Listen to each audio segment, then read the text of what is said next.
Buenas noches, mi nombre es Jorge Mateo, gestor cultural de la Biblioteca Nacional del Perú y el programador de los ciclos de cine de la institución.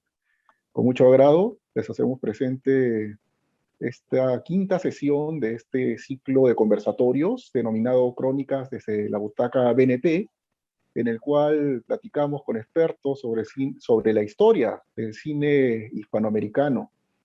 Y hoy conversaremos sobre dos temas interesantes. Eh, eh, el primero es las primeras películas exhibidas en Trujillo, 1901, 1931, y se encuentra a cargo de Dani Vera.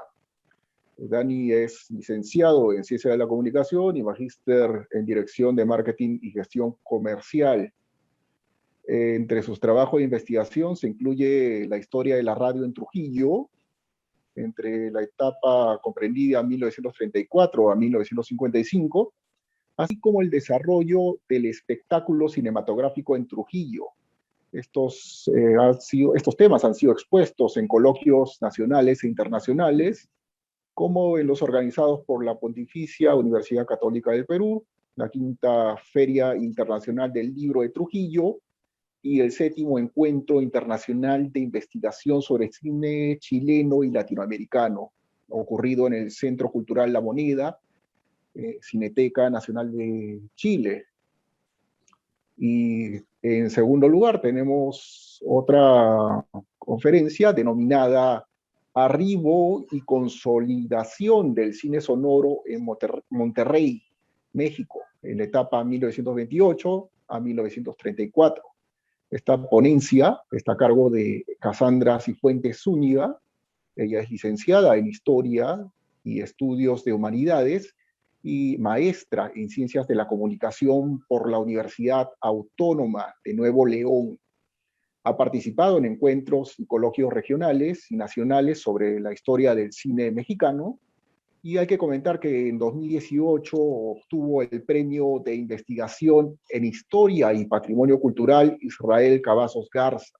Además, ella es autora de Historia Social del Cine en Monterrey durante el Porfiriato y la Revolución Mexicana, periodo 1898-1927, y actualmente trabaja como asistente de investigación de la Universidad Ciudadana de Nuevo León.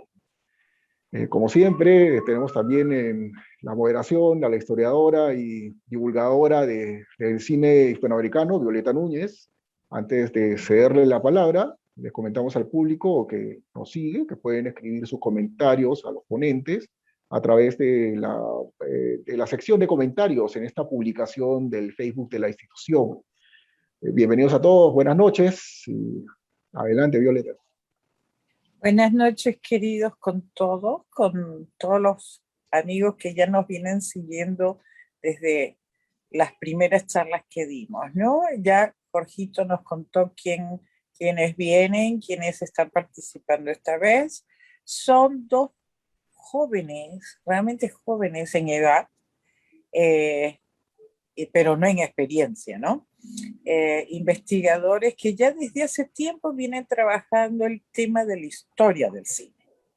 Entonces lo vamos a escuchar. Cassandra, a quien yo admiro mucho, y ni qué decir de Dani, ¿no? A Dani yo creo que tiene un gran futuro y dentro de poco va a publicar un compendio de sus trabajos. Justo hemos estado trabajando al respecto, conversando al respecto, entonces estamos a la expectativa. Y yo quería hacer un auto-cherry, porque se tiene que hacer siquiera, ¿no? Si no, ¿dónde? Acaba de salir hace 2 semanas el libro Las rutas del cine en América Latina 1895-1910. Este libro da cuenta de las ponencias presentadas en un coloquio que se realizó en el 2011, auspiciado por el Instituto de Estéticas de la Universidad Nacional Autónoma de México. Se ha demorado 10 años en salir, nada más. Este es un primer trabajo que podemos decir colectivo. Nosotros lo que hacemos historia del cine no siempre encontrábamos espacios para exponer nuestros trabajos. Y tuvimos la acogida en el Instituto de Investigaciones Estéticas. Y estudiar las rutas del cine, es decir, quienes trajeron los primeros proyectores a América Latina y si había conexión entre ellos. Es decir, si uno de estos empresarios solo se limitó a una ciudad o recorrió varias ciudades. Entonces, en este intercambio de información y de experiencias metodológicas de investigación, tuve la suerte de proponer el coloquio y tuvo acogida y lo realizamos. Entonces, el libro que está en PDF lo pueden encontrar en Kindle, está y también en PDF para bajarlo en la web de la UNAM y del Instituto de Investigaciones Estéticas. También lo hemos colgado en el Facebook de historiadores del cine latinoamericano, para que ustedes tengan acceso. Yo los invito a leer porque realmente es un trabajo de primera línea que los va a ayudar a todos aquellos que buscan metodologías, teorías para ingresar a la historia del cine. Bueno, sin hablar más, dejamos a nuestro compañero Dani para que empiece a contarnos del cine en la ciudad de Trujillo. Gracias por el pase, Violeta. En principio hay que ubicarnos dónde está la ciudad de Trujillo, capital del departamento de La Libertad, en la costa norte peruana. En el 900, la principal actividad económica se sustentaba en lo que era la explotación de caña de azúcar a gran escala y los puertos principales eran Salaberry y Huanchaco. Ya en 1901 aproximadamente, la ciudad tenía unos 8.000 habitantes y es básicamente ahí donde va a iniciar la historia del cine trujillano. En ese momento se conservaban todavía partes de la ruina de la antigua muralla trujillana que provenía de la época virreinal y estaba dividida en cuarteles de la ciudad, el centro histórico. Digamos, las casonas más importantes estaban ubicadas alrededor de la Plaza Mayor y justamente son estas familias las pioneras en gestar justamente el cine en Trujillo. Ya digamos, ya propiamente hablando de lo que es el cine, nos situamos en el año de 1901, en los primeros meses, específicamente en febrero. Ya la primera semana se indicó de que se habían hecho las primeras pruebas de este aparato cinematográfico junto al fonógrafo. Esta fue una invitación para personas de alta sociedad y fue un evento bastante privado y recién el 7 de febrero de 1901 a las 8:45 de la noche se inició o se propaló, se exhibió la primera función cinematográfica en la ciudad de Trujillo, en lo que sería básicamente el antiguo Teatro Municipal, aquel que ya no existe, y vamos a ver una fotografía del mismo. Aquí ustedes pueden apreciar de cómo era este cine, este teatro municipal, que básicamente era el principal espacio de diversión para la socialité trujillana de esa época. Actualmente ya no existe y voy a explicar en un momento qué pasó con este espacio. Ya dicho de esta forma, aquella noche se propaló por primera vez, se exhibió, perdón, por primera vez las primeras vistas cinematográficas. En principio se dividió en 3 etapas. La primera etapa iniciaba con una obertura, justamente con este nuevo fonógrafo que había llegado a la ciudad y que era la novedad de ese momento. Además, para las vistas exhibidas, se solicitó los servicios del Batallón Libres de Trujillo, que era justamente una especie de orquesta que estaba acostumbrada a amenizar los fines de semana en la Plaza Mayor, donde la gente acudía a hacer danzas, bailes de la época, y solicitaron sus servicios para que puedan amenizar las vistas y todos los cortos que se habían anunciado. En total era un aproximado de 60 cortometrajes que se iban a exhibir esa noche. Las ventas se hicieron el mismo día, nadie compró con anticipación, y el teatro estaba dividido en la parte baja, que era para las clases más altas, y la pazuela, que era para las partes más bajas. En ese momento, en esa noche, algunos de los cortos fueron El presidente francés a las carreras, Juego del salón, con una extensión aproximada de unos 100 metros, cada uno. Ya luego en la segunda parte se dijo también que se iba a proyectar El Tenor La Dona, Calle Escribe, Luxemburgo, entre otros cortometrajes. La curiosidad de este evento, o en todo caso lo que pasó al siguiente día, y el 8 de febrero lo recoge el diario La Industria. Lo que debió ser un evento, un momento grato, histórico para la ciudad, se convirtió, digamos, en un hecho que marcó, digamos, la molestia, el fastidio de los espectadores, ya que aquella noche de todos los cortos anunciados no se exhibieron todos, solamente algunos, e incluso se quejaron de que el Batallón Libres de Trujillo, quien tenía que sonorizar estas vistas, no estaba empatizada con las imágenes, había mucha discordancia, la gente empezó a pifiar, a silbar, empezaron a reclamar su devolución de sus entradas, y al siguiente día el alcalde de la ciudad tuvo que multar a esta empresa. Esta fue la primera exhibición en este espacio que ustedes pueden ver allí del Cinema Cinematógrafo en Trujillo. Luego de esa exhibición, al no tener la ciudad un espacio adecuado para exhibición de cine, se adecuaron algunos locales. Entre ellos está la Iglesia de la Compañía de Jesús. Quienes son de Trujillo podrán saber de que este se ubica en la Plaza de Armas, en lo que fue el antiguo local de la Universidad Nacional de Trujillo, y también la Sociedad de Ayudas Mutuos El Carmen. Eran espacios que no estaban habilitados para exhibiciones cinematográficas, pero tuvieron que adaptarse para que puedan ser utilizados, ya que el teatro tenía que compartir las exhibiciones de cine también con las zarzuelas o operetas que se propalaban en aquel momento. Y además, para poder obtener la licencia del uso del teatro que ustedes pueden observar allí, había que ir a la municipalidad, habría que pagar aproximadamente un abono de 2 soles y separar el espacio. Solo así tú podías realmente utilizar esa sala, que en principio, como dije anteriormente, no estaba habilitada para la proyección de películas cinematográficas, sino que esa estructura que tenía, básicamente, era la que correspondía a un teatro. Entonces pasaron cerca de 10 años y el cine era itinerante. Al no existir un espacio apropiado, tenía que adaptarse a algunos espacios. Algunos mencionan también que se usaron algunas iglesias para poder exhibir algunas películas. Y ya en ese afán nos situamos básicamente en lo que es el año de 1910. ¿Qué sucede en 1910? El 21 de febrero de ese año, el teatro que ustedes observan allí se quemó.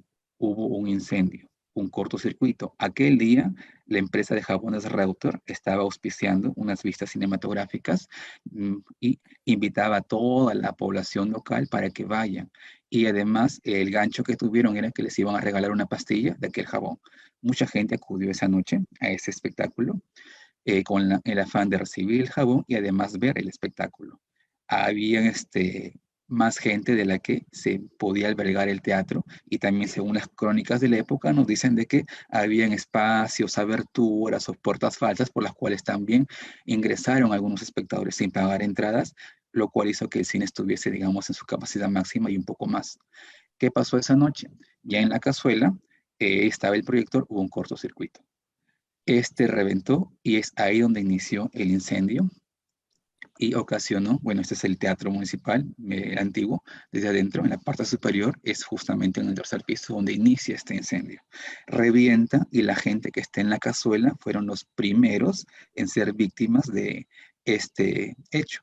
Ellos al querer salir, al querer bajar o descender, salvar sus vidas, ¿qué hicieron? Empujaron la puerta en sentido contrario, lo cual hizo que toda la gente que estaba en la parte superior quedase atrapada y fueran los primeros en morir. En total fueron cerca de 54 fallecidos aquella noche. Perdón. Aquí está. Lo que ustedes pueden ver, las consecuencias de ese incendio, lo que quedó básicamente, prácticamente nada. La gente tuvo que acudir, los bomberos tuvieron que apagar este espacio, este incendio, y no hubo desde esa fecha un espacio adecuado para poder exhibir películas cinematográficas. Es decir, al no existir ese teatro, había uno, el Teatro Chino, que está ubicado o estaba ubicado en la calle Ayacucho, no se utilizaba y solamente tenían ese espacio. Al quemarse, no existía ningún otro espacio apropiado para poder ya hacer exhibiciones públicas cinematográficas. Entonces tuvieron que adaptarse otros espacios nuevamente. La iglesia de la Compañía de Jesús, ahí tuvo que habilitarse butacas para poder ser un centro de exhibición cinematográfica. Aquella noche, como resultados fatídicos, hubieron 54 personas. El diario La Industria recoge los nombres y las personas que fallecieron en esa clase, en esa noche. Y se puede observar dentro de la lista las personas separadas o mencionadas de acuerdo a sus funciones: cocineras, personalidades de alta sociedad, gente de raza negra, de la zona del Vindivil, que habían sido identificadas y eran clasificadas por eso, lo cual nos da a entender de que en esa época el espectáculo básicamente era dividido por clases sociales. Y aquí se puede apreciar, digamos, el luto o el duelo, justamente el entierro de estas personas que fallecieron en aquel momento, y ya se llevaron al cementerio de Miraflores. Es ahí donde se construye un obelisco en memoria de estas personas. Ya ha sucedido este hecho, ya cuando había pasado esto, no tenía Trujillo ningún espacio público para la exhibición. Entonces, como ya mencioné, hubo que adaptarse, tuvieron que habilitarse nuevos espacios para poder hacer uso de ellos, ¿no? Y ya básicamente en el año 1912 es cuando un grupo de familias, entre ellas la familia Goicoechea, decide fundar el Cinema Teatro de Trujillo, con el único propósito de que la ciudad ya tenga por fin un espacio adecuado de exhibición local. Pero al no existir una infraestructura adecuada, como dije, tomaron el local de la iglesia de la compañía y lo consolidaron como la primera sala de exhibición, es decir, la adaptaron, mas no hicieron ninguna construcción en ese momento. E hicieron a su vez un contrato con la empresa de Cinema Teatro de Lima para que le enviara por lo menos mensualmente 30 de sus mejores películas, cortometrajes de la época, no generalmente de corte europeo. Ya digamos el 15 de julio de 1912, en lo que era una antigua gallera, ubicado a las afueras de la ciudad de Trujillo, quienes son de Trujillo hablamos del barrio La Unión, es allí donde se edificó o se adaptó, se construyó lo que es el Cinema Popular, ubicado en el barrio, en este barrio La Unión. Era básicamente un barrio un cine para la gente que era de pueblo, o sea, la gente que vivía fuera de la ciudad, era un cine para ellos. Entonces, pese a que los ciudadanos tenían espacio de acción pública, había marcaba mucho las diferencias de las clases sociales. Entonces siempre había esa salvedad. El teatro tuvo que convivir con el cine durante varios años, ya que no existían salas apropiadas para poder hacerlo. Y en octubre de ese mismo año, los mismos representantes de la empresa Cinema Teatro Trujillo, como dije el señor Goicoechea, anunciaron por fin la construcción del primer cine teatro de la ciudad, ubicado en lo que es hoy la calle Orbegoso, conocido como el Cine Teatro Ideal. Hablamos del Cine Teatro Ideal, el primero, porque el que se conoce actualmente es el segundo, que se construyó justamente sobre el antiguo. El primero, para poder elegir el nombre, se hizo un concurso entre los ciudadanos de Trujillo, y fue ganador la hija del vocal de la Corte Superior de Trujillo, y ella fue quien dio el nombre de Ideal. Este cine lo apadrinó el señor Alfredo Pinillos, y la construcción y los acabados de este teatro, del cual no queda nada, se trajeron desde Europa. Ya luego de haberse inaugurado, este cine quedó como un espacio para las altas clases sociales de Trujillo. Ya se había construido un cine fuera, que era básicamente un cine para la plebe, y ahí podían ver sus espectáculos. El ingreso de las taquillas para el cine ideal era un poco elevadas en comparación a lo que corresponde al cine ideal. En ese momento, sobre el antiguo teatro chino que ya mencioné, se derrumba y se construye el antiguo cinema popular, que este cine aún existe y lo pueden ver como el cine Ayacucho. En el año 70, luego el terremoto, adoptó ese nombre, ya que hubo un evento sísmico y cambió de popular a Ayacucho. Actualmente se puede ver y está en venta, está por caerse ese cine, ¿no? Ya luego, ¿qué pasó? Ya tenemos otros cinemas para la ciudad, y el 20 de enero de 1914 se construye un nuevo cine llamado Cine El Pueblo. Este cine, ahí ustedes lo pueden observar, está ubicado prácticamente frente al barrio de Chicago, Quienes viven en Trujillo lo pueden ver que está frente a la PIAC, en diagonal a la zona franca. Allí estaba ubicado este cine. Se cayó en su totalidad en el terremoto del 70, pero este cine era un cine de pueblo, tal cual lo dice el nombre. Era para gente que vivía en el barrio Chicago, en la zona del Vindyville. La zona del Vindyville, hoy calle Grau, era para gente de raza negra. Entonces estaba muy cerca para que esos vecinos puedan ir a ese tipo de ese cine y poder ver películas de bajo costo. En esa época, también ya iniciada la Primera Guerra Mundial, una de las actrices más conocidas de la época en Trujillo, y sus películas llegaron a verse con mucho éxito, fue Francesca Bertini. Esta actriz era muy conocida y las crónicas de la época narran de que iniciada ya la Primera Guerra Mundial, sucede de que esta actriz quería escapar de Italia y los diarios recogen este hecho porque siempre quería escapar a Argentina. Entonces, esto es algo que marca un poco la época, lo que sucedía en esa época, ¿no? Luego hay un hecho bastante interesante que es bien curioso y sucede básicamente con la actriz australiana Annette Kellerman en su película La Sirena Desnuda o La Hija de Neptuno. Sucede de que durante la exhibición o proyección de este filme, ella hace un desnudo. Este desnudo icónico hace que los caballeros de la sociedad de aquel entonces pidan la reposición inmediata de este filme. Es decir, el 28 de marzo de 1916 se pide la reposición de esta película. ¿Por qué? Porque habían quedado cautivados con la belleza de esta actriz y querían verla nuevamente en pantalla. Con lo cual se accedió y se logró la reposición inmediata de este film. Ya otro hecho importante, ya en el año 1917, es que llega a la ciudad la bailarina Norca Rouskaya. Quienes vivimos en Perú sabemos de que esta bailarina hizo un escándalo en la ciudad de Lima y la bohemia trujillana la invitó al Cine Teatro Ideal. ¿Qué pasaba? Cuando llegó esta artista, se dejaron de proyectar películas porque le dieron cobertura a su espectáculo. Entonces no hubo mayor atención respecto a eso, solamente la bohemia trujillana se encargaba de elogiarla y escribir crónicas y dedicarse a sus danzas durante un tiempo. Llegó en noviembre de 1917. En aquel entonces, las divas locales eran la francesa Susanna Grandet, la alemana Jenny Porten y la actriz gala Gabrielle Provine, ¿no? En ese año estaba el Cine Fénix. El Cine Fénix básicamente estaba ubicado cerca de lo que es la SUNAT, en la ciudad de Trujillo, y ahí había un espectáculo, sí se veían películas de bajo costo, pero tenía una particularidad. Los espectadores que iban a esa sala de cine, los cazueleros, tenían que ver la película con espejitos, ya que estaba ubicado en la zona opuesta a la pantalla y para poder verlo de forma correcta usaban unos espejos.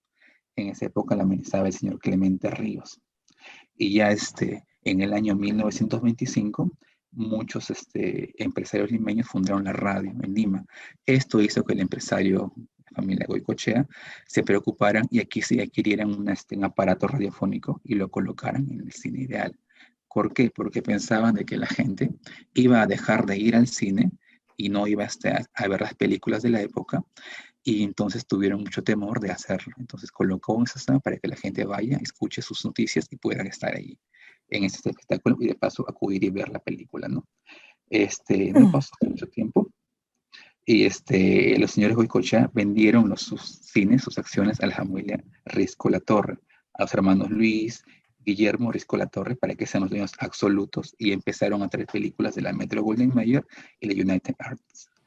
Ya en el año 1927, ahí ustedes pueden apreciar lo que es se construyó o se adaptó el Teatro San Juan como el Cine Teatro Colón. Este Cine Teatro Colón exhibía películas de Rodolfo Valentino, entre ellas Los Siete Jinetes del Apocalipsis, junto a Belaunque, y fue la sensación de toda la época. Las mujeres trujillanas de aquel entonces hacían colas larguísimas para poder ver sus películas. Esa fue la sala en la cual se proyectaban películas propias de Valentino. Iban, acudían, e incluso algunas crónicas narran el hecho de que estas señoritas se desmayaban incluso, ¿no? De tanto alboroto, algarabía por ver películas en este espacio, ¿no? Y ya pasado los años, la gente empezó ya a tener mucho ese interés, o sea, ya como que perdí el interés por ir al cine, porque se había notificado de que ya había cine sonoro desde el año 29, entonces ya dejaron de ir a esos espectáculos. iban solamente los fines de semana. El Cine Teatro Colón, el que ustedes ven allí, es básicamente el primero que adaptó y solamente exhibía funciones los fines de semana, sábados y domingos, e incluso bajó las entradas, porque no iban espectadores. Hasta que, ¿qué sucedió? Que recién en el año 1931 se hizo la primera exhibición en esta sala de la primera película sonora con la actriz Corinne Griffith, y la gente empezó a adecuarse, a llenar nuevamente estos espacios y dejando atrás aquellas películas mudas que solo las tenía el cine El Pueblo. En esa época el cine El Pueblo exhibía películas mudas a un costo bajísimo, y la gente que no tenía, digamos, el dinero adecuado para poder pagarse una entrada, ya sea en el Cine Teatro Colón o de repente en el Teatro Municipal, que ya también había funcionado como sale el nuevo Teatro Municipal, tenía que ir a ver películas mudas en el Cine del Pueblo.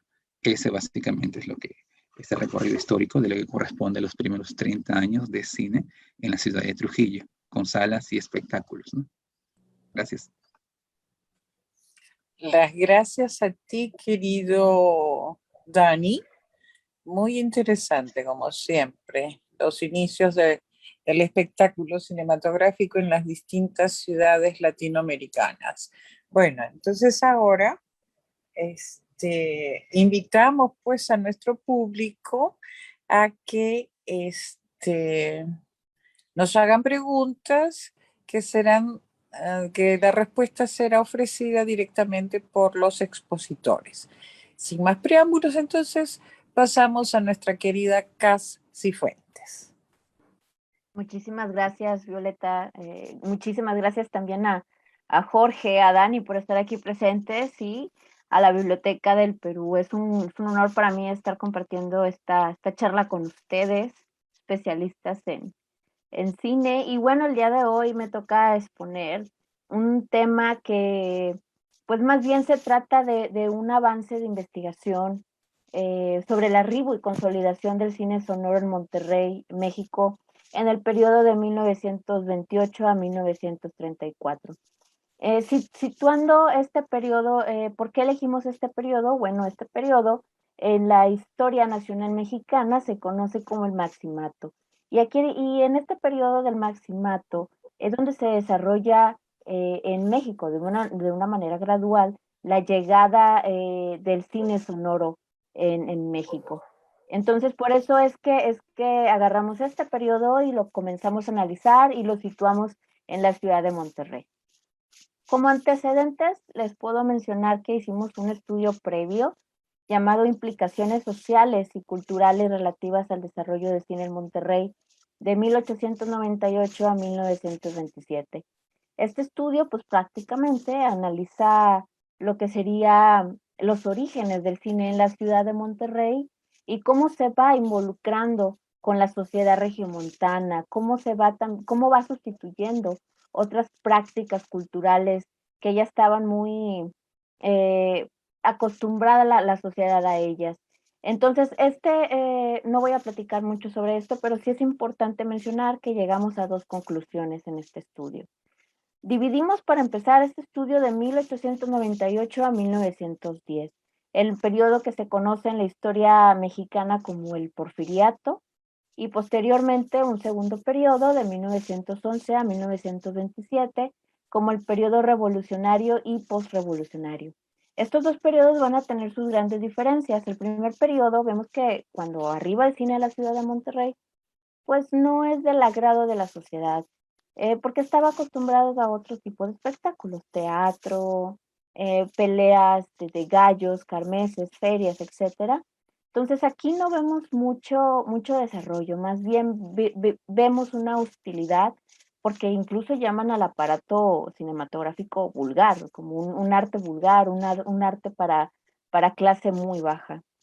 Mientras que en el segundo periodo ocurre algo que llamó nuestra atención, que fue con la llegada de la Revolución Mexicana, pues la sociedad se amontonaba en las salas para ver estos noticieros, estas imágenes en movimiento de los revolucionarios, ya que Monterrey pues no estaba involucrado en los sucesos de la revolución como si otros estados del país.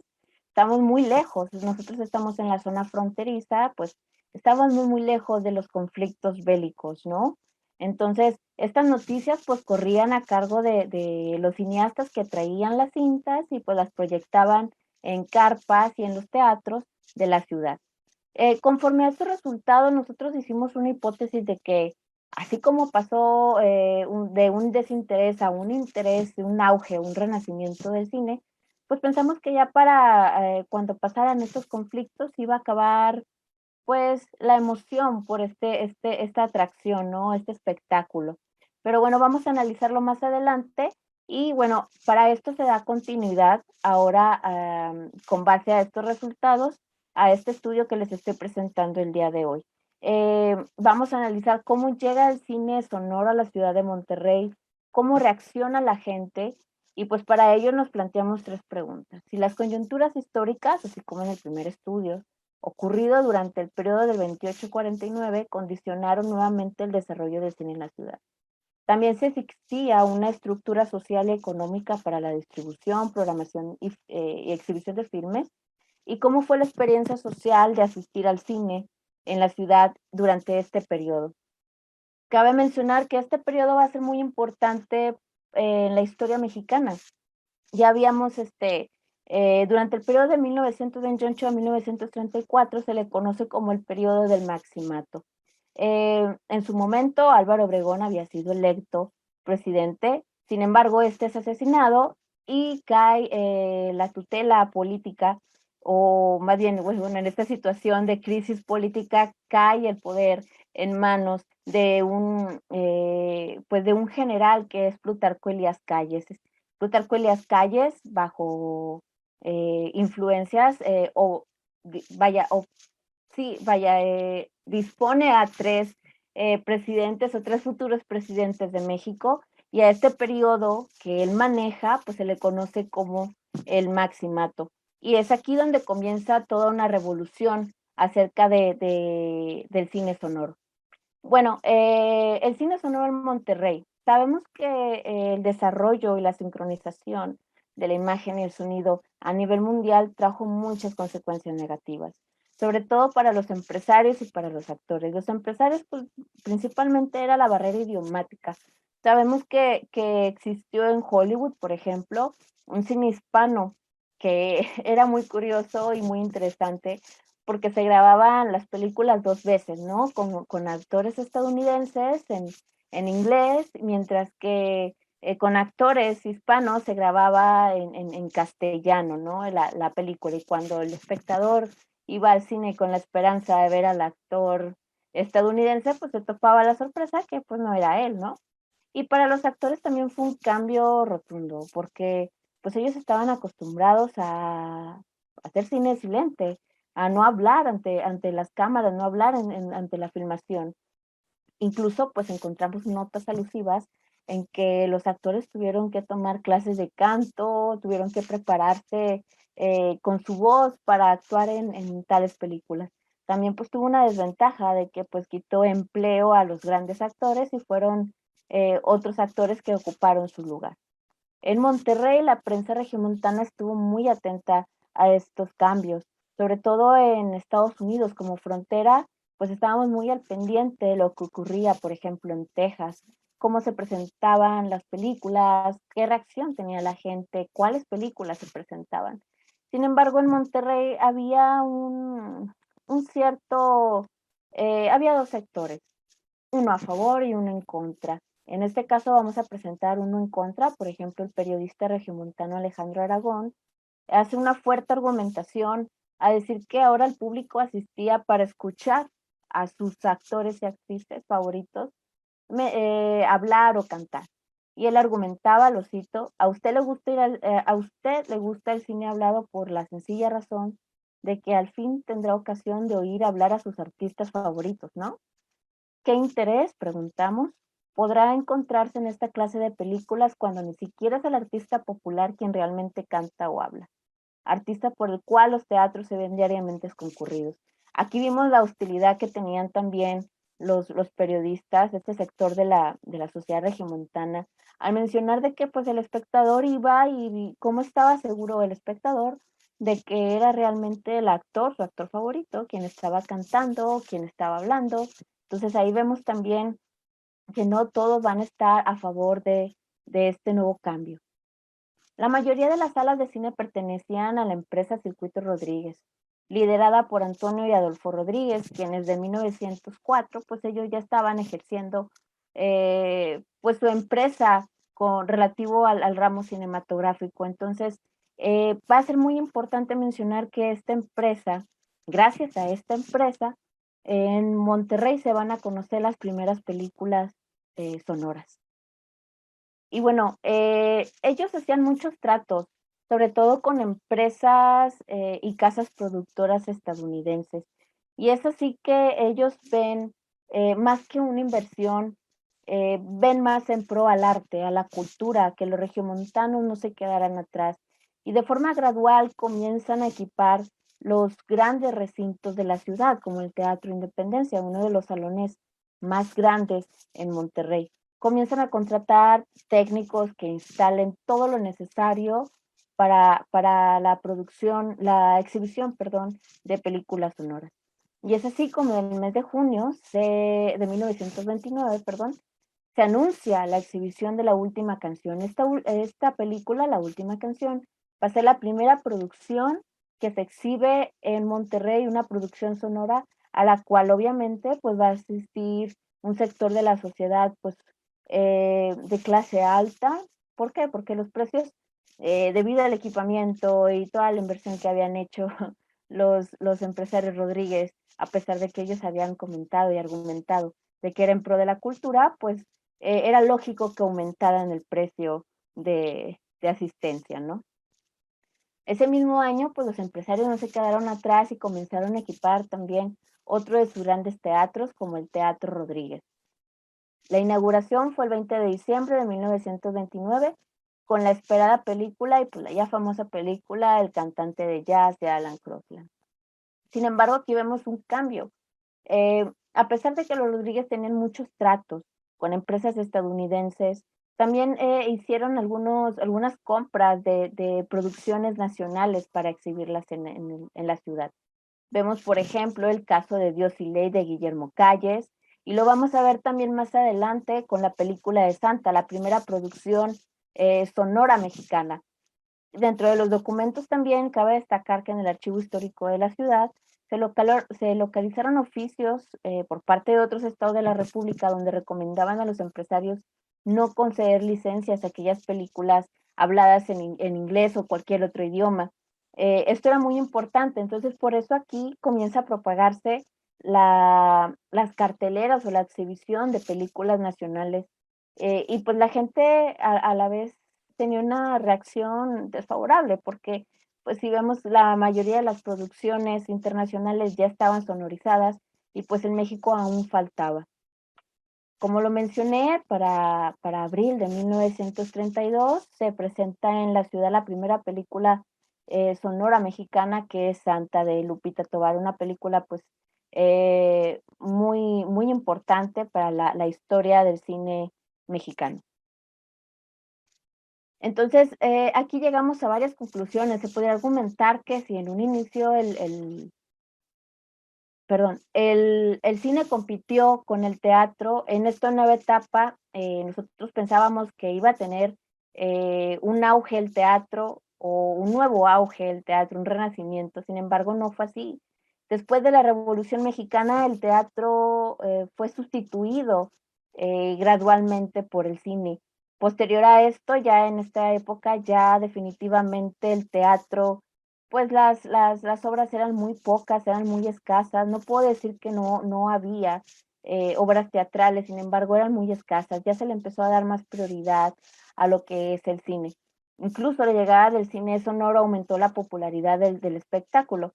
Aquí vemos algo muy importante, de que a pesar de que el cine ya era más costoso por la remodelación de los recintos, por la exhibición de las películas, que representaba esto un gasto para los empresarios, la gente seguía llenando las salas de cine. El cine se convirtió en una de las actividades recreativas más importantes de la ciudad. Por lo menos así lo refleja la prensa, en donde mencionaba la prensa que todos los sectores de la sociedad pues abarrotaban las salas de cine para escuchar y ya no ver tanto, ¿no? Sino escuchar estas películas. Llegando a presentarse quejas por personas que incluso pues se quedaban paradas en las funciones, personas que compraban con tiempo sus entradas. Sin embargo, ya cuando querían ingresar, pues ya no los dejaban porque las salas estaban totalmente abarrotadas. Incluso, pues también hay quejas de que esta misma saturación de las salas, cuando salía la gente de ver la exhibición, pues ocasionaba accidentes de tránsito, algunos atropellos, algunos accidentes, etcétera. También se puede apreciar que dentro de los recintos no se respetaban las normas moralizadoras o de etiqueta. La emoción que despertaban las películas sonoras en el público lograban silbidos, perdón, comentarios, gritos, entre otras palabras que pues se consideraban vulgar para la gente. Incluso pues se sancionaba con 2 pesos, una cantidad pues no tan grande, pero sí que el público estuviera quieto, ¿no? Incluso ponían carteles en que una persona moral no aplaudía las películas, ni cantaba incluso. La popularidad aumentó y más con la divulgación de carteles. En este entonces, pues también se presentaron muchas quejas de que los empresarios cinematográficos abarrotaban todas las calles con carteles y esto era muy molesto para los que transitaban, incluso para los comerciantes, quienes se quejaban de que cuando llegaban a sus locales se encontraban llenos de carteleras cinematográficas, ¿no? Con las próximas exhibiciones. Las reacciones de la sociedad parecieron favorables hasta el momento. El público se identificaba con las estrellas de cine. Ya en este nuevo periodo encontramos incluso, pues, cómo la sociedad se identificaba con las estrellas, llegándolas a imitar, aprovechando, pues, esto, a algunos comerciantes, así como algunas marcas importantes, pues, comenzaron a vender sus productos, por ejemplo, las pastas dentales, los productos de belleza, donde se argumentaban que pues todas las estrellas usaban tal producto y pues la gente iba a adquirir estos productos. Pero en el ramo de los espectáculos, cabe destacar que pues durante este periodo también se presentó la crisis del 29. Este no tuvo repercusión como en otras ocasiones sí lo había tenido, por ejemplo, la Revolución Mexicana y otros conflictos bélicos también como la Primera Guerra Mundial. La crisis del 29 no afectó, los periódicos y los acervos nos muestran que hubo un aumento en los ingresos de los cines, hubo un aumento también en el personal que se contrataba para los recintos. Incluso pues hay nuevas formas de trabajo, ¿no? Vaya, nuevos puestos para aquellas personas que pues les interesaba estar en el cine, ya sea en dulcería, ya sea en otros espacios, pero siempre en el mismo recinto. Bueno, a modo de conclusión, conforme a los antecedentes, se creía que el éxito del cine será momentáneo, así como lo vimos en un periodo, ¿no? Creíamos que ya después de la Revolución Mexicana, pues el cine no iba a ser el mismo, que iba a haber algo que no iba a motivar a la sociedad en ese entonces a ir al cine. Sin embargo, pues sorprendentemente durante la década de 1920 se comprobó que el cine fue tomando impulso. Se crearon salas de cine en diversas zonas de la ciudad, se creó un público específico para el espectáculo, porque ya no se presentaba en teatro, sino estos recintos ya se presentaban como cine. Comenzó una fuerte distribución fílmica, como la acabamos de ver, entre otros aspectos que hacen denotar su importancia. Durante dicha época comenzaron a destacar cambios en el espectáculo, lo que provocó una coyuntura entre la relación de este con la sociedad, que fue la adaptación del sonido a la imagen. El cine sonoro se convirtió en un fenómeno internacional y en diversas partes del mundo fue recibido con entusiasmo. Sin embargo, pues esta revolución sonora comenzó su expansión en el país, incluyendo en Monterrey, de una forma muy gradual. Vemos que ya se presentan las películas hasta 1929, pero ya en el 28 se comienzan hacen algunas notas referente a esta nueva revolución, ¿no? Sin embargo, no todos los círculos sociales aceptaron los cambios. Esto pues sí, fue como un dato muy importante porque si bien una parte del sector, hablamos de los intelectuales, se rehusaban todavía a aceptar que había cambios otra vez en el cine. Por ejemplo, se puede observar desde su arribo, donde algunos círculos sociales consideraban al cine como una atracción vulgar, como lo había mencionado. Posteriormente, el cambio de vistas móviles a películas con argumento tampoco les había gustado porque estaban acostumbrados a películas simples como paseos cotidianos, salidas de fábricas, paisajes, y luego les ponen películas con argumento de drama, de romance, etcétera, y pues esto ya no les gusta. Entonces, siempre la sociedad se rehusó a los cambios. Sin embargo, se fue adaptando de una manera muy, muy gradual, pero fue aceptando estos cambios. Con el arribo del sonido hubo reacciones similares, obviamente. Algunos círculos sociales, principalmente los intelectuales, estaban en contra, cuestionando los constantes cambios. Ellos mencionaban que al rato, a largo plazo se iba a presentar otro y otro y otro, entonces ya no sabían qué iba a pasar con este espectáculo. El arribo del sonido implicó cambios en la forma de ir al cine, obviamente. Su aparición en la ciudad orilló a los empresarios a modificar su estructura de distribución, exhibición, incluso modificar algunos recintos para la instalación de los aparatos. Incluso, pues, también se marca un reglamento municipal, en donde ya los empresarios tenían que modificar con más butacas, con más espacios, todo esto con el fin de que tampoco se presentaran accidentes. Pero ya la sociedad de clase medio-baja fue más difícil acceder a esta atracción. Hay muchos acervos y muchos documentos que nos dicen que las películas llegaron a la clase baja y a la clase media posterior, ¿no? Se exhibía primero a la clase alta y ya cuando pasaba de moda la película, pues se exhibía a otras clases, ¿no? Los altos costos que representaba la adquisición y los cambios se vieron representados en los costos de entrada, como lo mencioné, siendo difícil ir al cine como habitualmente se realizaba. Y pues bueno, esto sería todo de mi parte. Realmente es un pequeño avance porque falta mucho por indagar en este tema, sobre todo aquí en la ciudad, en donde no contamos con mucha información sobre cómo llegó el cine a Monterrey, qué implicó para la sociedad y para los empresarios. Muchas gracias.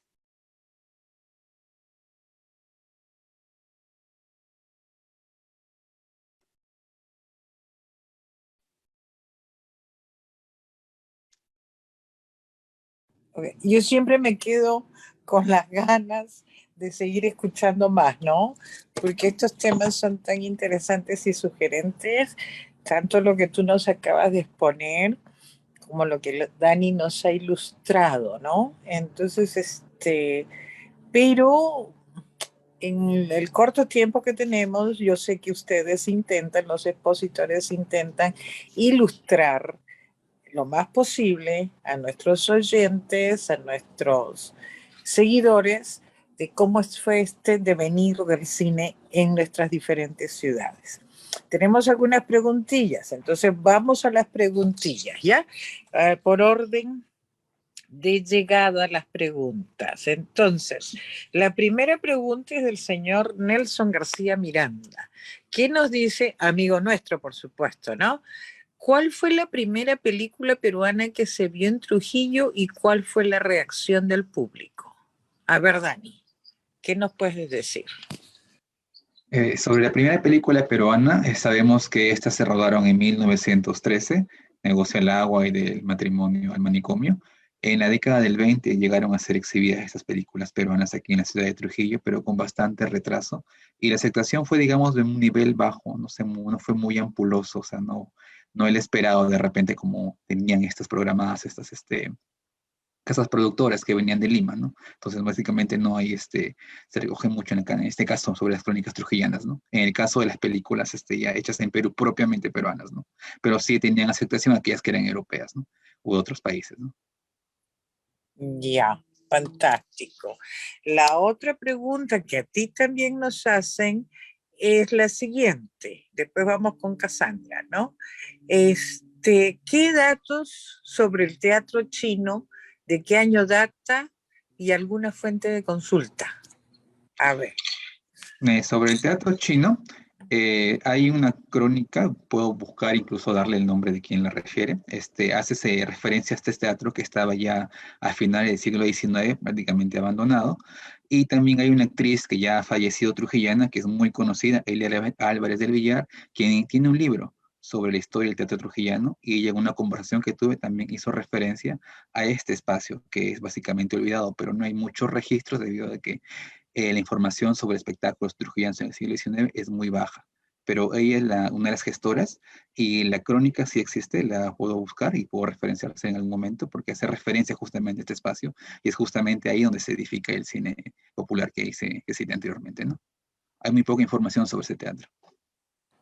Sumamente interesante, puesto que en la costa norte peruana la migración china es muy fuerte, ¿no? Muy, muy fuerte, desde 1850 más o 60, no, perdón, 60, que se libera a los esclavos negros y que se los sustituye por chinos, ¿no es cierto? Entonces, de ahí viene nuestra maravillosa comida china en Perú. Siempre haciendo propaganda la comida. Sí, maravilloso, maravilloso. Y la última, porque si no,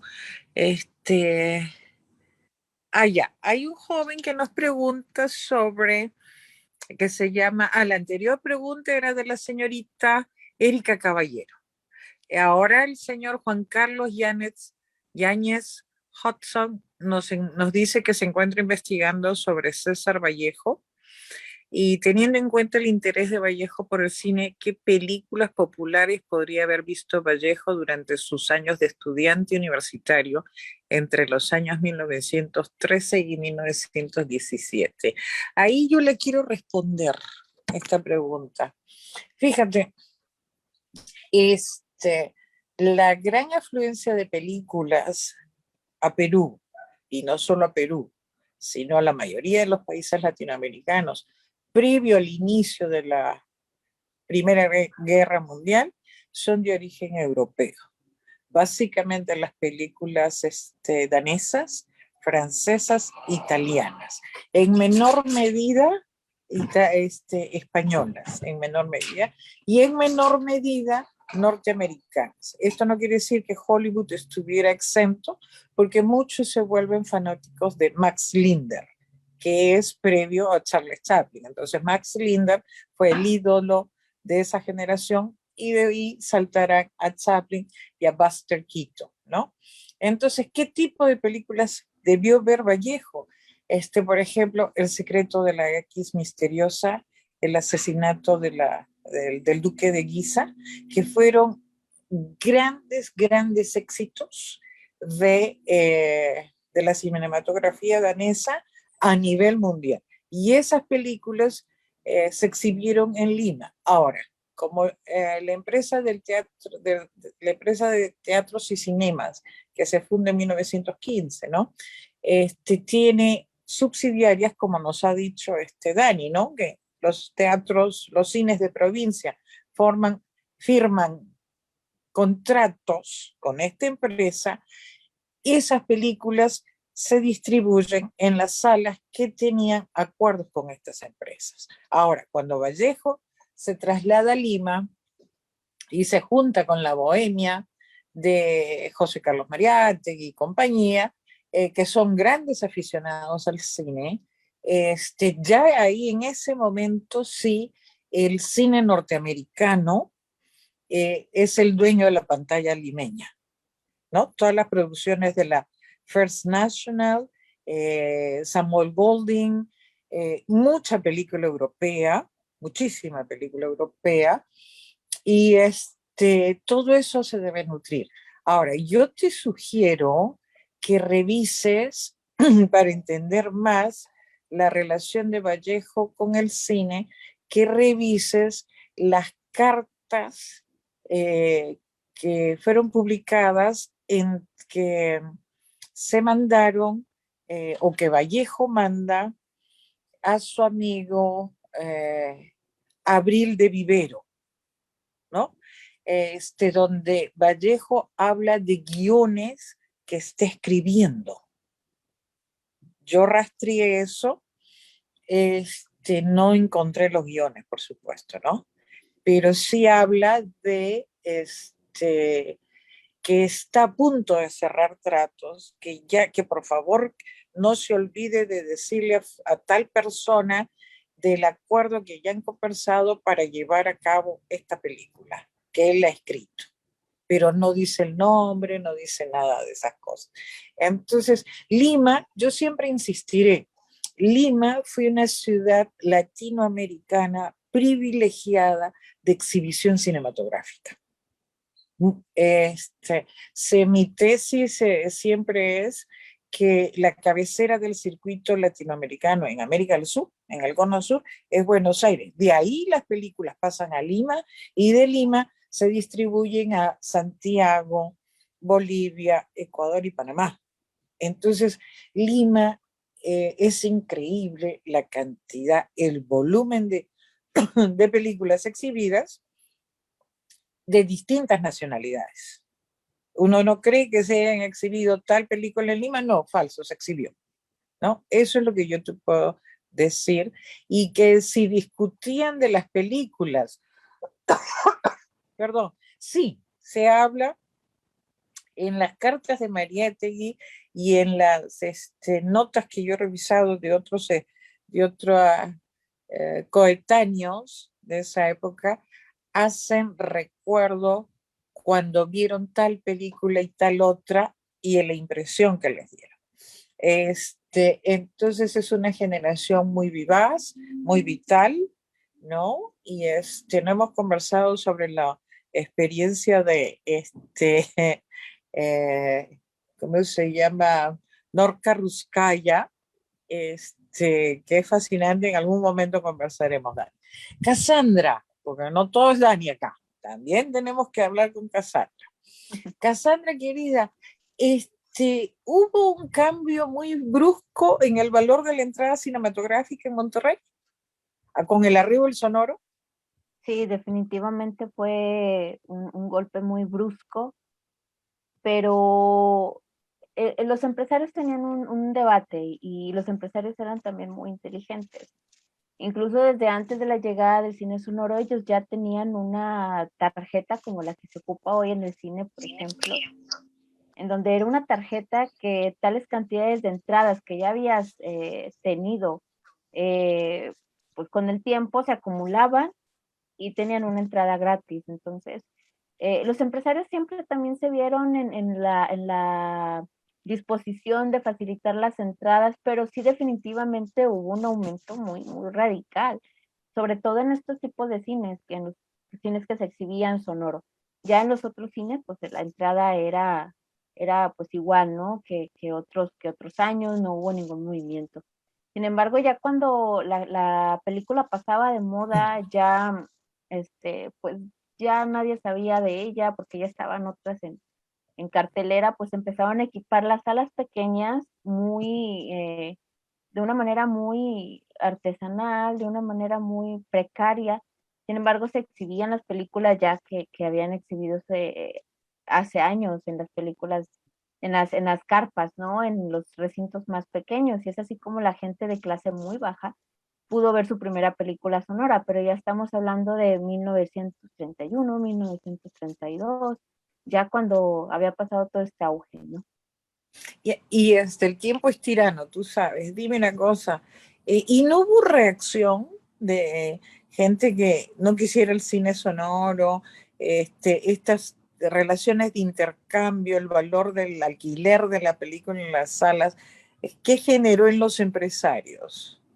Bueno, los empresarios estaban muy a gusto, aparte porque nada más había 2 empresarios en la ciudad. 2 empresarios y pues todas las salas las manejaban ellos, todos los contratos los hacían ellos. Entonces así estuvieron hasta 1954. Entonces estamos hablando de que de 1904 ellos construyeron el primer cine en la ciudad. Pues no era como mucha competencia porque ellos manejaban todos los cines, se encargaban de la distribución, de la exhibición, menos producción, eso sí, no hubo ninguna producción. Entonces, sí había reacciones a favor y en contra por parte de la sociedad, sobre todo de los intelectuales. ellos mencionaban que eran ya películas muy vulgares, que eran películas que no traían nada a la sociedad, que no eran moralizantes, que no iban con las costumbres de la sociedad mexicana, pero pues por el lado contrario veíamos que a la sociedad le encantaba ir al cine. O sea, le motivaba a ir al cine, escuchar, escuchar, escuchar. Incluso pues hasta se aprendían las canciones, mencionaban los periodistas, y esto les disgustaba mucho porque decían, las canciones que se aprenden no son en español, son en inglés, y ya están haciendo lo que llamamos acá en México lo pocho, ¿no? Que hablar con palabras español-inglés, la sociedad ya comenzaba también a hacer eso. Por ejemplo, ellos decían, ya escucho a un joven en la calle decir goodbye, baby, o decir kiss me, darling, o cosas así, ¿no? Entonces, esto les disgustó mucho a los intelectuales, pero los empresarios, pues, siguieron con sus contratos, con su distribución, con la exhibición, y pues a la gente de alta y media que podía acceder les fascinaba.